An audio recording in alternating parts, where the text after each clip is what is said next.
another confirmed multimedia production. Confirmed. Subscribe now. This is the Big and Lazy Podcast. Give us something good to eat. Give us something good to watch. Big and Lazy. This is the Big and Lazy Podcast. I'm Big on B fans. I'm back with another special guest. This might be the first guest we ever had that had his own day in the city. B Simm, welcome to the set. Man, thank you, man. Thanks for having me. Nothing bad, man. For sure. Let's get right into it, man. Like, how your own day, man? Like, how did that come about, and how? Shouts out to AT. AT actually made sure that came to life. Uh-huh. But I guess it's just for real. I put in a lot of work in this city for a while, so Yeah. it just felt good to do it, and I did it on my birthday, so it made it a little extra special. So That is amazing. So your birthday is the day in this, yeah, 7/19. That's Oh, okay. That's my daughter's birthday too. That's amazing right Yeah, there, man. that's my number right there. Don't play that. There you Play go. that number. Quick pick 3. So how'd you get started in the music? What made you get, I think just from jump, like just music was just part of me. My mom was like a big she could sing, never took it serious though, but like she would just always constantly have music playing. So like by the time I was like first, second grade, third grade, I already had like rap groups and Yeah. I had put it all together from there. we hearing a lot, like a lot of people, like a lot of their mothers in the church, and they come from a family background in music. So like, when was you like when you first made your first track? Like what was that about? Like My first real track, your first real I track? remember the first time I like got recorded on on camera. Uh-huh. And I don't know what happened to that tape. I'm so pissed. I wish I had it. But like, so that was like my first real experience with like, all right, I can rap. Because I seen the reaction from the people around me at a young age. So I was like, all right, I can rap. But it wasn't until one time my homie B-More and a couple people had like, we would just like record little tracks on the computer. Uh-huh. And somehow it got recorded, and then like Mario Uridia, I don't know if you know him, playing for Louisville. Yeah. Uh-huh. He had put me in the studio. It's actually not too far from here. It's the first studio I ever like really been in. I didn't know what I was doing, but I just started rapping, and like somehow like we burned it or whatever, and it just spread. Like That's what's people up. So I didn't know he was in the music game. he wasn't. He just knew I could rap. Yeah. Because I would freestyle with it. I was battling people in high school and shit like that. So Yeah. I've always been like, I was gonna do something with rap regardless. Uh-huh. Yeah. So what was some of your music influences growing up? Like artists. Yep, artists. Well, my big cousin was like my main one. Like he could afford all the music, so he had everything. Uh-huh. So I would just ride around with him, and he, back when motherfuckers used to put like shove in their car. So, That's the good old days. Yeah, so he would just like play shit, and I knew then like this dude, he's so musically inclined. He don't do music at all, Uh-huh. but he's so into it. He's like a music nerd, so he put me on. So he's one of my influences. Obviously, my mom, from LL to Jay-Z to like those are the people who like kind of raised me. You know what I mean? So that's what really made me like, all right, I can rap. We can try this.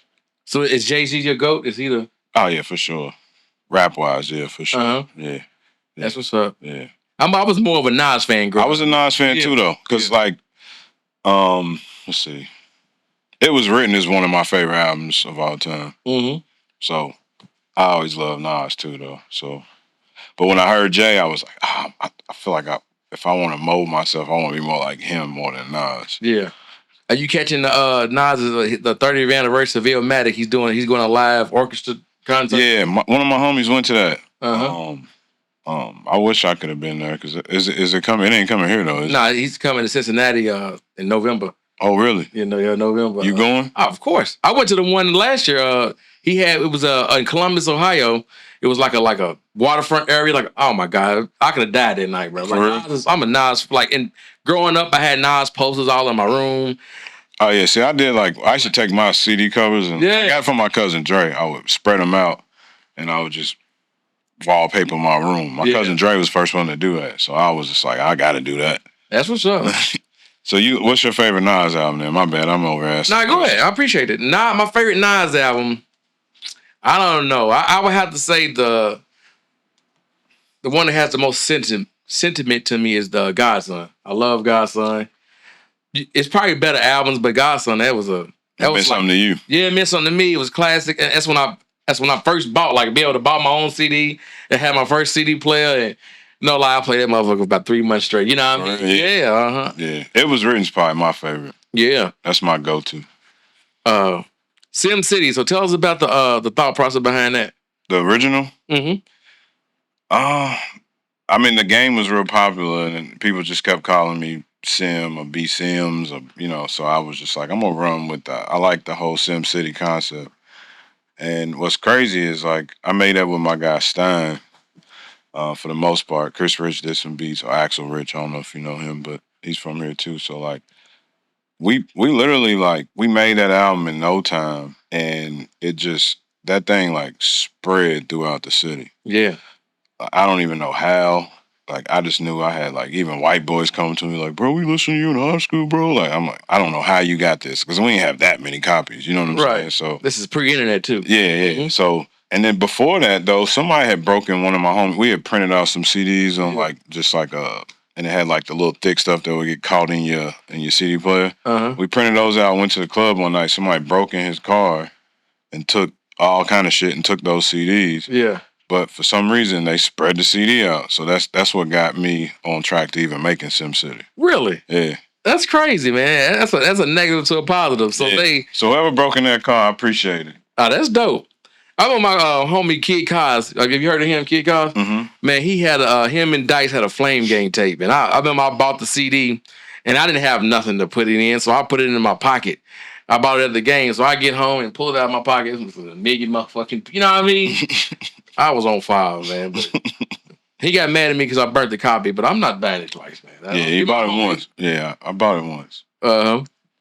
So you said you revamped. You said the original. Are you remastering? Are you redoing it? What with SimCity? Yeah, I did one for Ethica. It was just like a kind of like a little mixtape. It was just 'cause I was gonna start maybe a SimCity series. Okay. But I don't know where we at with that right now, so we'll figure it out. I dig. Tour life. Like, what was that like going on? Oh my God, tour with Wayne was crazy. Like, because I was on tour with Wayne and Jeezy at the same time. Yeah. And what year was this? This was, I want to say it was like 07, 08. Oh, okay. Like this is the height. Yeah. So this was like, I was super young too. So being on tour, that was my first tour. Yeah. And I'm just popping up with some of the biggest artists in the game, and still, it was crazy. Like, just being in different cities every day. Like, I remember, like, we would go when I first started on the tour, they had like food for everybody. Yeah. But it wasn't for like, it was for like Wayne. Yeah. It was, and so I remember I was just looking at that food like, man, I wish I could eat that shit one day. Yeah. And then, like, by the time we got to show 3, the chef was like, hey, come on, Sim, you go and get you some food. Like, they loved us so much. Like, when we so that was like crazy. That's like my biggest memory from tours. Just I got to eat they food. That's what's up, man. Yeah. So just to get off subject a little bit, I seen a post on social media going around. They said no artist ever has had a better run than like 03, 05, 50 Cent. And they was comparing like 07, like 05 Jeezy, like 08, 07 Wayne. What would you think about that? Because I think if anybody can, because he went crazy. 50 had games, he had movies, like he went and 50 definitely did and he had like other artists come up under him that was successful too. So that's why I think that kind of helped him too. But I don't know. As far as I was just talking to somebody the other day about Get Rich or Die Trying versus Thug Motivation. Yeah. And sometimes I think Thug Motivation might have it, and I'm an East Coast head at heart. And I'm the same way, because if we talking like cultural impact, especially in the South, Jeezy was king. Yeah, Jeezy was king. He couldn't do no wrong, man. They try to ban his shirts. Like, you really couldn't. Yeah. Can't ban the snowman. They banned his influence got so crazy. Like, they banned his shirts. Like, and we was just a little friendly debate. But I said, if anybody could compare, like, at run with, Jeezy. Them two had a hell of a run. Like, almost to where they can't even top it. That shit was so impactful from jump. Like, that was a crazy run. Do you think that's a gift and a curse? Like your first project, like being like super big. yeah, super crazy, super. I think so because it's hard to, it's hard to top something like even for me, for instance, people would be like, "Man, you need to do another U of L song." I'm like, bro, that song was kind of done naturally. I couldn't. It's gonna be hard to top that. I Right. think so. Just looking at like from a big artist aspect, yeah. If your first album's so good, like Lauryn Hill, for instance, that album's so good. It's like how can you get put back in that space and make that again or make it better? I think gradually it's a little better if Yeah. people can grow with you.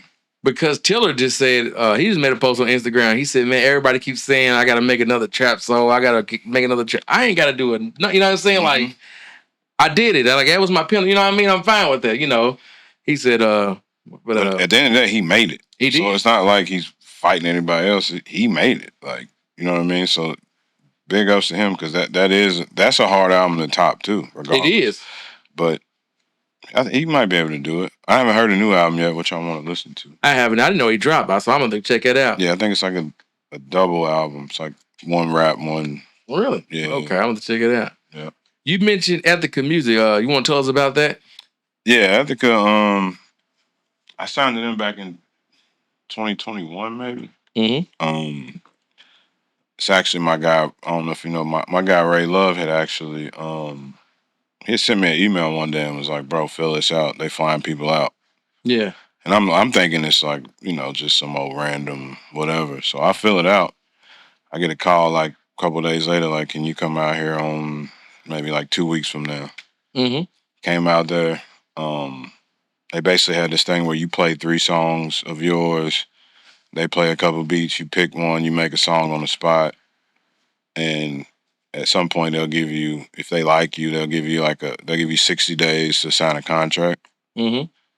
So I got there Saturday before Easter, recorded my song, and by Monday I had a deal. No shit. Yeah. That's what's up. Yeah. So you've been signed with them quite a while, huh? Yeah. Mm-hmm. Yeah. Shout out Matt Cook, man. That's what's up. Is this based? You say it's based out of where? It's in California. It's Okay. in Lake Forest, like Orange County. Mm-hmm. It's like one of the richest counties, and it will make you feel poor out there. Really? You start looking at them houses and shit. You also said you had a country album coming out. Like, Yeah. you want to tell us about that? You want to big that up? Yeah, country. I've always liked country. Mm-hmm. Like I would go to Kenny Chesney concerts and shit like that all the time.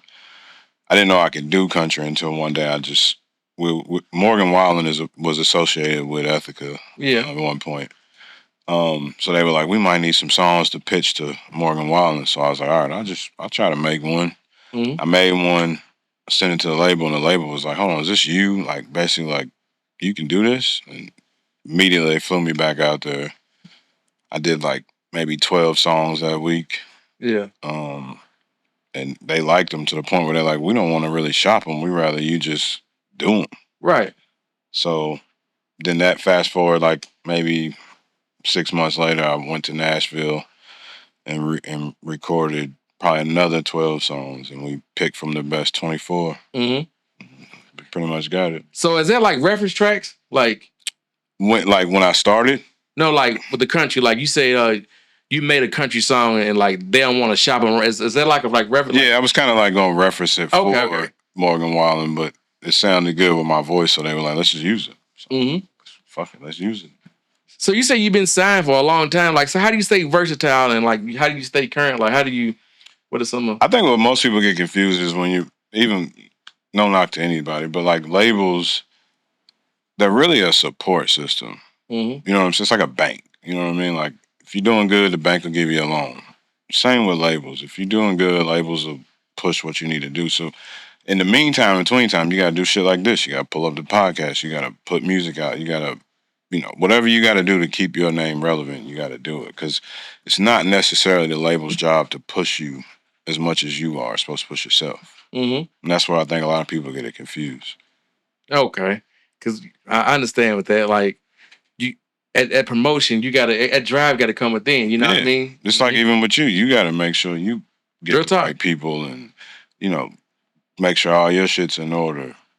And then eventually, if somebody comes in and wants to dump some money or whatever, then now you already know what you need. You know Right. what I mean? So like, what's the process in the studio? Like, what's My process? your process in the? One thing I don't really like listening to beats. Like, say for instance, somebody sent me some beats today. Mm-hmm. I wouldn't listen to them until the mic is on. What do you mean, like? I'd rather hear it as soon as I'm in the booth, play that beat, and then therefore I'm giving you my first thought. I'm not thinking about it. I'm going off of emotion or going off the feel. Okay, I see what So you're saying. and most of the time I don't write unless it's like a little more personal to me. Then I'll maybe sit down and write it a little bit. But for the most part, I just go in, punch in, freestyle for a minute, mumble, do whatever it takes to get. Right. Because I think first I focus on what it's going to sound like not the words, but just like sonically. I hate using that word, but what it's going to sound like first, and then the words will just come in whenever they come in. And so, like, how often, like, so when's the last time like you wrote? Like, what's like? So Actually wrote or just song? It's crazy. I've been going through a little writer's block, so it's been a while since I like wrote. But I went to the studio the other day and knocked out a verse in like 15 minutes. Big. So tell us about opening up the Volume Studio in Louisville. Man, in the hometown. Yeah, it's something I've always had like a studio in my house. Like, so most of the songs I used to do were recorded by me or somebody came to my house and we did them for the most part. Mm-hmm. So I've always had a studio, and then I've always had an interest in owning one. So I teamed up with my homie Marcus Withers, and he had started 400 originally. Yeah. And I used to kind of run 400 during COVID. I had nothing to do, so I would help. COVID was a good time. It was, man. I got signed in like right before COVID. But just learning that whole studio process and how much money can be made, or even not even just money, but just just seeing what young talents coming in, seeing what talents around. It's just a good place. So I got interested in making a studio after that, and then we linked up and made one, and we're pushing it now. So do you make beats too? Do you? I can't make a beat to save my life. Really? I can probably AI it now though. AI is crazy, man. It is, dog. But I'm not musically inclined when it comes to instruments. I don't know why. I just never got that. I understand. So recently you was honored with the Key to the City. July 19th is your day, man. How's that like? It's crazy. I didn't even really celebrate it this year, but it's so hard, man, because it's my birthday, it's my daughter's birthday, and it's my day for the city. So it's like it was just hard to it's kind of hard to mesh all three of those. Right. But it is crazy to have that honor, man. Like, so does it come with any perks or just I ain't got the key yet. I think the key might. Yeah. I think the key might help you a little bit. Skip some lines of the I think the key might. It's just like, hey, what's up, Simmy? We see you, boy. That's what's up. So Louisville is like has a rich music history. So like, what are some of your favorite artists to work with that you've worked with in the city? In Louisville? Probably I say Her Season was my dog. Shout out to Her Season. He put me on the birthday remix, which helped me a whole lot. So I'll never forget that.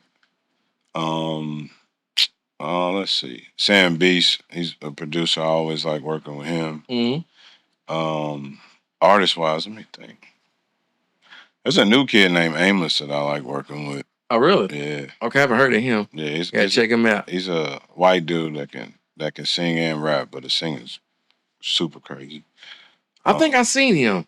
Is he like a he used to be like Quiet Kid was his name. Now he goes by Aimless, and it's just hard. Fuck with him. I'm gonna check him out. So your Mount Rushmore, we had One Take Two. My bad. That's my man. Shout out to One Take Timmy, man. That's my little. Oh my God, man. Can I say that on there? Can I tell the story? Tell the story. So One Take comes here and give us a fire, maybe hour 15 long interview, and he calls me back 2 days later, He said, "Hey man, I got some bad news." Usually when he got some bad news, it ain't that bad, but this is real bad. He lost the damn interview, man. Oh shit. One take, he was on like 100th episode. We did it up there, and we lost the fire interview. Gave a lot of gems, and articulated himself. It was a good interview. And man, we lost the interview, man. That's my dog, man. We're going to have to run it back. I don't think we can capture lightning twice in the bottle, but we're going to try. So you got to top that album, man. Yeah, we got to top top the first one, man. So, who is your Mount Rushmore of Louisville music? Louisville music? Mm-hmm. Oh, that's a good question. Artists, rappers, entertainers, promoters, whatever you want to. I would say you got to put Static and Player. Yeah, you got to put them in there. Be Static.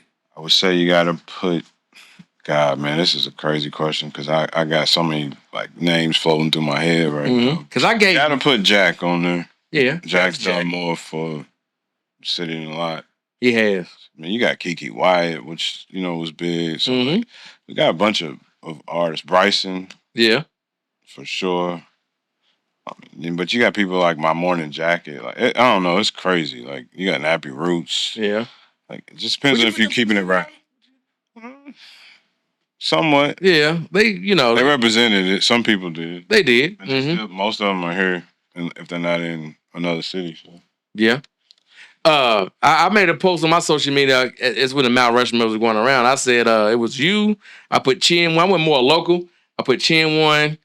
I forgot the third one, but the fourth one was CEO Boogie. And I got so much flack. I'm like, but he had a good run. He had a, I don't know, That's what I'm saying. There's still there's so many people who it is who made an impact from Louis Keys to.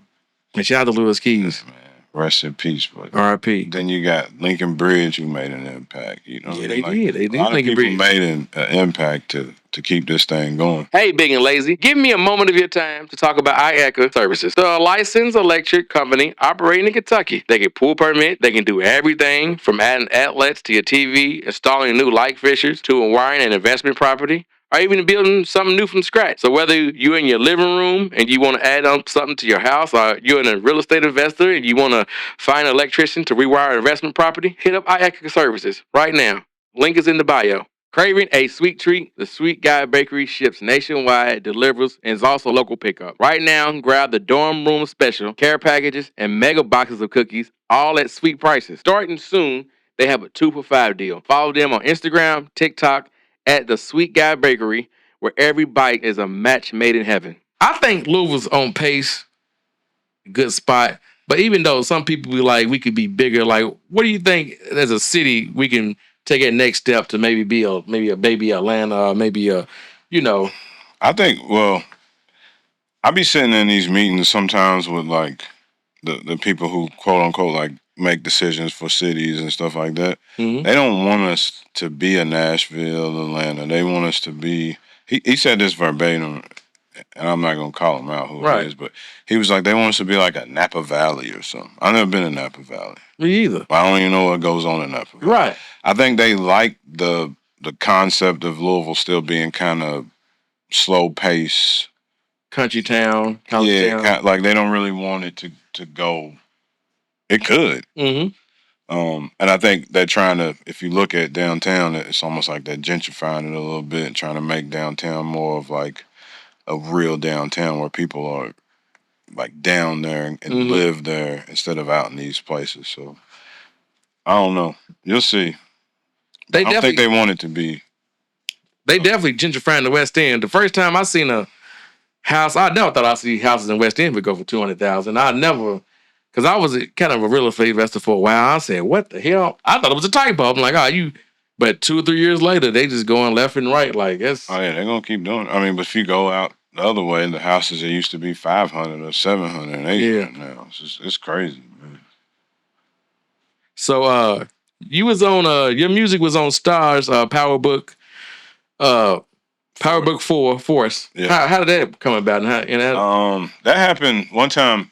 I didn't, it took maybe a year and a half for it to actually come out, maybe 2, I can't remember, but Big Tank is the producer on that show. He also does like Boondocks, and he does every 50 show. I think he does the music for. He came to Ethica's headquarters one time, and they played a bunch of records that they were like, all right, if you're going, we'll put so many records in our shows. They picked 12 songs, and I think out of the 12, I can't 100% say this, but I know a lot of them are mine. So I don't know if they later will come out. I still don't know. But yeah, that's how that happened. Big Tank, he was cool, man, when I met him. So did you get like a heads up before, like we gonna use your song on this episode at this time, or was it like you watching it in like I think I was watching it in real time. To be honest, yeah, I was watching it in real time. Okay. I ain't gonna lie, I was on the couch. I know now. I was on the couch, Ethica boxers on, cover, and I'm watching it, and I just jump up like, that's fucking me. And that's just how that worked. Ah, that's what's up, man. Yeah, so I watched it in real time. And you was also in acting. You did a little acting. You said you did a movie with Tay Diggs. How to describe that? Like, yeah, I was in a movie that was shot here with George Lopez, Tay Diggs, John Cusack. It's a bunch of big names. And then somehow I just got asked to be a part of it. My dude Animal, he's a producer. He did a lot of songs on there. So my song's in the movie too. But they asked me to act. They wanted me to be a mayor, which had a way bigger role. Why'd you do it? I was going to do it. Oh, okay, yeah. I never got to audition for it. Yeah, okay, I got you. So they just picked somebody that was already ready. But I'd have loved that because I'd have really got to really show my acting. I had to play a criminal. Yeah. You know what I mean? You gotta get in somewhere you feel. Yeah. So are you doing any more acting, or is it like a one-time thing? I want to get into it, man. There's so much going on, man. It's just hard to like focus on just acting out of nowhere. But I definitely do like it. I mean, it's fun. Like, you know what I mean? Yeah. So this is a little off topic. Well, not off topic. So if you could have any actor play a biography of you, who you picking, man? Like it don't matter if they're older or younger. Like Denzel for sure. Oh yeah, I want Denzel to play me, man.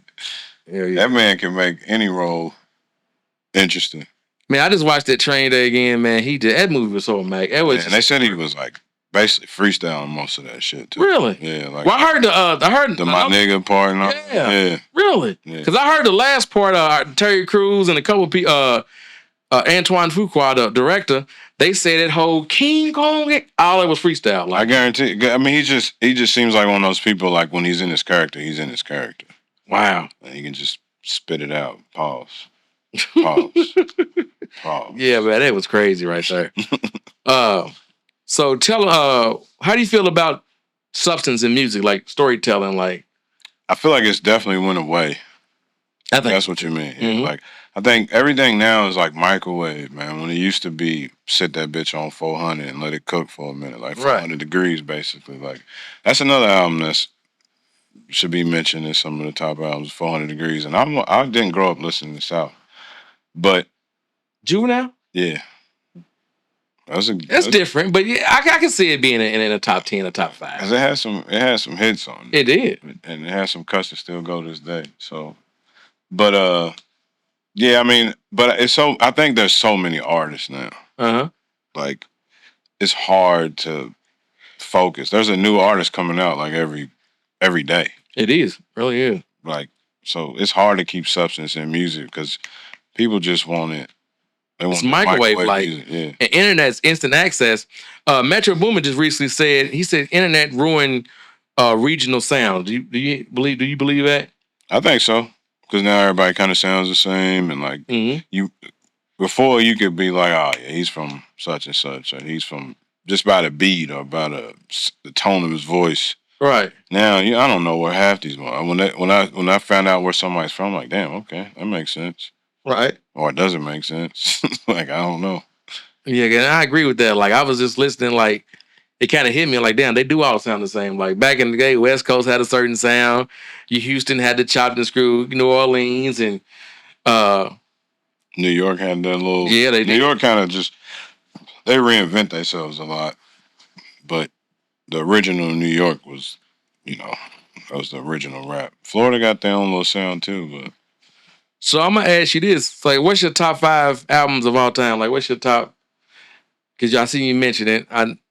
It was written in there. You got 400 Degrees. Does that make your top 5? I don't know if 400 Degrees is in my top 5. Uh, My go-to albums that I always go to is Blueprint. yeah. It was written. Thug Motivation. Motivation was a classic. The fifth one's always hard. Like, cause I still like Tribe Called Quest used to be in there, but I don't know. It changes now. Me and Ray the Riders. Yeah. No, when I first got my car, this is when I first got my own car. This was like 2010. I'm aging myself. 2010, and I just went and excuse me. Niggas use LimeWire. We had LimeWire. Oh, yeah, for sure. Yeah, so I went. I googled like the top 5 rap albums of all time, and I just went from 50 all the way. You know what I mean? Just ripping them like. And Midnight Marauders, that was one of the classics. Like that was. Oh yeah, that was a classic. Low End Theory, that was a nice one. Low End Theory though too. Midnight Marauders is one of my favorites. Yeah. But I like Sam Cooke, but not like a complete album. I like the best of Sam Cooke. So. And then one of the Dreams album, both the Dreams' first 2 albums is one of my favorite albums too. Yeah, he's nice. He's one of my favorite writers for sure. He wrote a lot for Neo, didn't he? He wrote a lot for a lot of people. He did. But Neo writes a lot for everybody else too, though. So how you feel about ghostwriting? I mean, because I think it's all part of the game. I think it is. I think with rap, it's a little different. Like, I think if somebody's writing all your raps, it just doesn't. Because rap's built more on like being authentic or like what's true to you, and somebody else writing verses for you is strange to me. Yeah, One Take said the same thing. He said, "Man, rapping is different. It's not R&B. Like if you getting most of your rhymes wrote for you, like I can see like you in the studio and you like, man, I'm missing a word, and somebody says, yeah, you should say neglect. All right, cool. That's different. But if somebody's literally writing what you should say, I think it's different. Now, sometimes but in the studio though, like sometimes it's just if you're confident in your writing and somebody's helping you with something, I don't think it's that bad. But if you just plain Jane, I don't rap, I want somebody to write all my raps for me and I rap, that's just a little weird to me. It is. Not saying that it ain't. Especially if you rapping about some gruesome stuff and selling drugs and doing whatever you saying. Like something has to be true to you at some point. But hops, like figuring out what hops you use, a lot of people have problems with that. What's hops like? Like just like which cadence I should use for a verse. So like Juvenile might be like right. So then that might give you an idea like, okay, I can just make words out of what you just said. So that's a little different giving somebody hops, but you writing every single word for me is just a little different. Yeah. A little different for me. So when the Cardinals started using your song, man, like how was that like? Like you got the unofficial theme song of the Louisville. Well, it might be official. Is it official? It has been deemed official, but what happened was back in it was like maybe a year or 2 after it came out, I had to sue Victoria's Secret because they stole my phrase and put it on mugs and T-shirts, and I mean it was a big thing. What was your phrase? You don't want these cards. I coined that phrase. And what happened was Victoria's Secret was looking for theme songs for they were doing a college line. Yeah. So they were like, we need all your official songs. So they went to Kentucky or they went to Florida. They went to a bunch of schools. And U of L said, yeah, this is our official song. You own these cards. But I'm like, I didn't get compensated from that at all. Yeah. Huh. I got all the evidence if I want to bring it back up. So how did the lawsuit go? How did it? I decided to not pursue it as much because I still have a connection with the university. Yeah. But if the university's watching, it's about time to stroke me a little check. Oh, okay. so you was gonna sue the Louisville? Or are you gonna sue Victoria's Secret? I could have got them both. Oh, okay. But you're talking about he's suing 2 companies with a lot of money. Yeah, Glamorous. Yeah, it's a big machine behind it. You know what I mean? Mm-hmm. But I mean, it was obvious that that phrase was brought to life by me. So how's your relationship with Louisville these days? Like, It's good, but you gotta remember when that happened. Right after that, that's when all the scandal shit took off. So a lot of the people that were there aren't there no more. right? Some people still are, and I have relationships with all of them. Yeah, for sure. Shout out to Dan Furman. He's runs the NIL out there. Oh, okay, that's amazing. So what scandal you talking about? Louisville had so many talking about the Yeah, we had a lot. Yeah, that's what I'm saying. Oh, okay. After that, like so many people get fired and rehired. Yeah. Change jobs after that because you can't keep everybody. I think they did Jurius wrong. I don't see why. For sure. Why the fuck he ain't got a job since then? I don't see why. Like, I don't. Not only he gets wrongfully fired, but I think he changed the whole culture of this city. He did. Like we were used to winning for a minute. Like, and he didn't have nothing to do with that, man. They just, I think the power. I think it's bigger than what we know. Like I think there's more to it than. Because we sat down and talked with Shane Behannon. He said, I know Rick, and I'm telling you now, like Rick didn't have the higher ups didn't know nothing about that. You know what I mean? Like none of that. It was some old. The higher ups had. So I don't know. So what are some major people in the industry that you can work with? Let's see. Damn, starting out, I remember the first like bigger people I worked with was like Bone Crusher and fucking, like J Bo from Young Bloods, like stuff like that. And then like I've worked with Kalina that was with Diddy, Dirty Money. That was my homegirl. Oh, okay. When Diddy was getting those texts while he couldn't get out, I think she was one of the people he was texting recently. That's great. I don't know. I've been in the studio with a lot of big artists. Like, even Jessie Murph, who's blowing up right now. I was around her. One of my homies, like real good friends, is Stephen Kirk. He wrote Smooth Like Butter for BTS. Yeah. He's got a Netflix show right now, and then he wrote on the K-pop Demon Hunters. It's #1 on Netflix right now. So like, you say BTS? You talking about the local rap group? Nah, that's BTSD. They're like a big Korean pop group. They had the #1 song for 17 weeks or some shit, something crazy. Like it's like probably like top 4 songs that have ever been charted. Oh, really? Yeah. Yeah. That's what's up.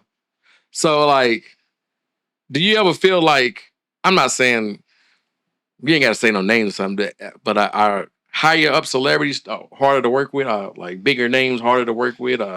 Yeah, because at some point it's all about money. You know what I mean? Like, and then you've got in between them, you got a manager, and in between that, you got a best friend or somebody's handling something.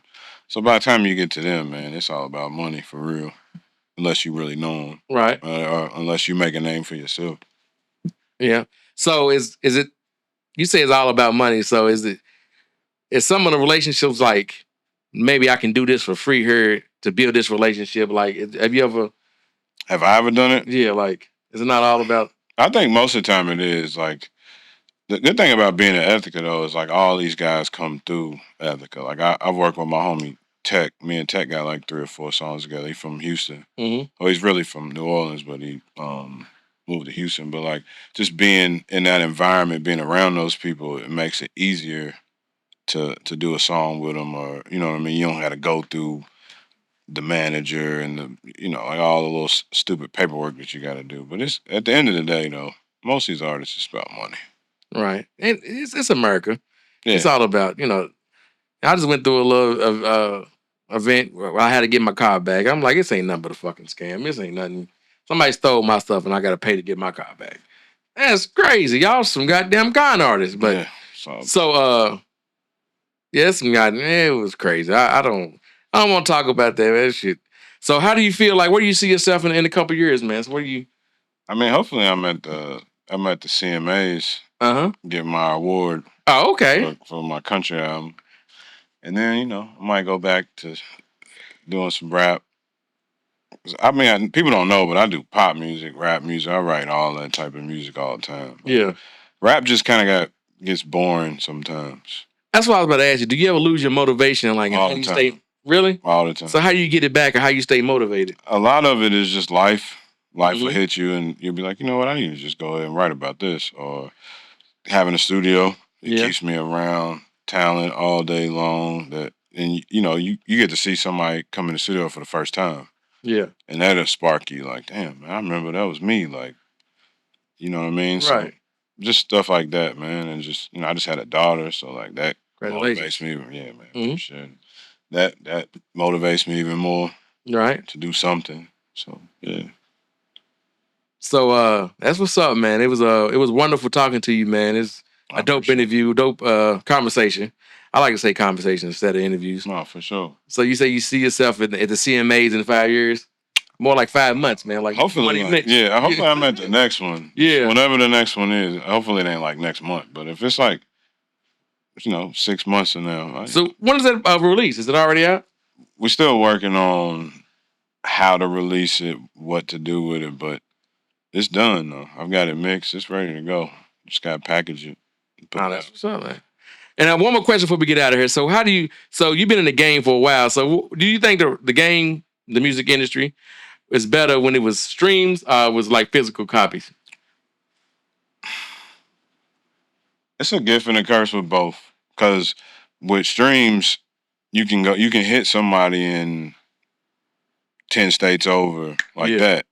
Back then, you had to go to that city, Mm-hmm. promote your shit, or you had to meet somebody that went to college and they going back home and they taking your shit back and they playing it for their homies, and you know what I mean. It felt more organic back then because now people can fake streams, they can fake listeners, they can fake all this shit's fake. Mm-hmm. Like most of the time, like if you look at most people's pages, they have 100,000 followers but only getting 80 likes and Yeah. comments are hidden. It's not real. So that's a red flag. A lot of, because I see it a lot of times. And why would you want to had your damn comments? Because it's a bunch of Because it's just a bunch of bots. foreigners Yeah. going, fire, love it, bro. You know what I'm saying? That type of shit. When we first started out, some foreigners tried to come to us, man. Like, he went live and everything, and it was wild. Like, he panned the camera around. It was like 50 people in the room. Like, Oh, he showed you that. yeah, he showed me the operation. They all behind computers, like it ain't no office building, like they in like in the middle of the desert or somewhere type shit. You know what I mean? Like, so that was wild. Like, I don't know. They hustling. Yeah, they are real talk. I do, but now streaming, I kind of like them both. Yeah, I think streaming made it oversaturated though. I think so too.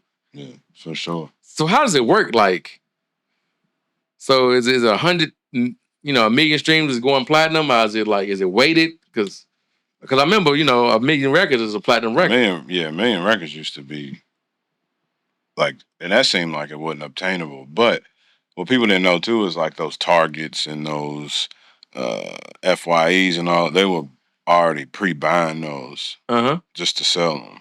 Okay. You know So that went to your album sales. Yeah, for sure. Because you might have shipped. That's why sometimes they say shipped gold. Yeah. Because you shipped enough to go gold. Oh, okay. Dropping some gems. We didn't know that, man. Huh. That's what's up. So country album. So are you gonna put a pop album out, or are you gonna put I've been thinking about doing it. I've been thinking about taking the opposite of Post Malone's route. Like, Post Malone kind of went rap, pop, country. I'm thinking about going country rap pop or country pop rap, whatever. I think there's no rules anymore. Right. It used to be so strict to you got to stay in this lane and do. Man, people, you can do whatever you want. Do you think Lil Nas X broke that record? Broke that barrier with the he did. Road? He broke a lot of barriers. He did. He broke some barriers. All right. He did though. That was a bit. That's like again. That's one of those top songs ever charted. Like, yeah. You know what I mean? It was crazy. But people can say what they want. I don't know. There's theories of who started country, whether it's black people, white people, whatever. It's just music, man. At the end of the day, if it makes somebody feel good and it helps you do something, or it makes you happy, or makes you cry when you don't want to, or whatever, it's music. Right, music for the soul, man.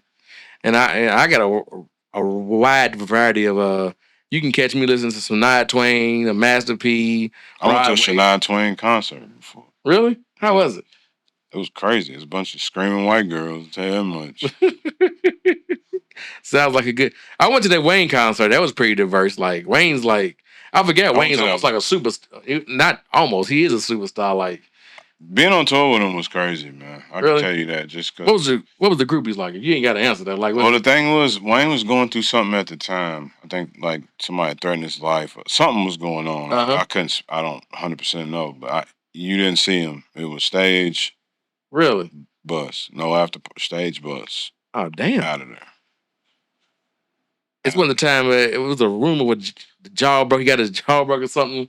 I don't know. There was so much shit going on, and back then a rumor could just be a rumor, right? Like nobody ever spoke on it or made it a fact, right? Because we didn't have our own platforms back then, but now we got our own platforms thanks to the internet, podcasts, and microphones. Now something happened now. Everybody gonna know, right?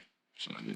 Well, it was good talking to you, man. It was an amazing interview. I appreciate you. Good conversation, man. Told him I've been a fan of this show. So. Yeah, man. I still get love, like when people, especially a legend like this, like I've been a fan of y'all show. I've been tapping in. Man, that made my day, man. Real talk, man. I was kind of down in the dumps. That made my day. I love all the support when people see me out in stores and whatever.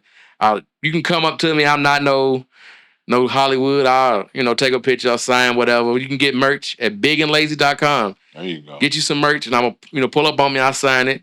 Big and Lazy Pod is the IG. You want to shout your socials out? Yeah, my IG is SimCity. That's SIMM_CITI. I think that's what it is. Mm-hmm. And then I guess people still on Facebook. That's just B Simm. And then officialbsimm.com if you want merch. I got Ethica stuff. I got U of L stuff. I'm about to start selling Sim brims maybe for country. Oh, okay. What's up? There you go. That's a good hat. That's a good bag of them damn brims. My homie just made that up today, and I was like, you know what? I might use that. There you go. Sim brims. And we're going to just like that. We out. All right. Another confirmed multimedia production confirmed. Subscribe now. This is the Big and Lazy Podcast. Give us something good to eat. Give us something good to watch.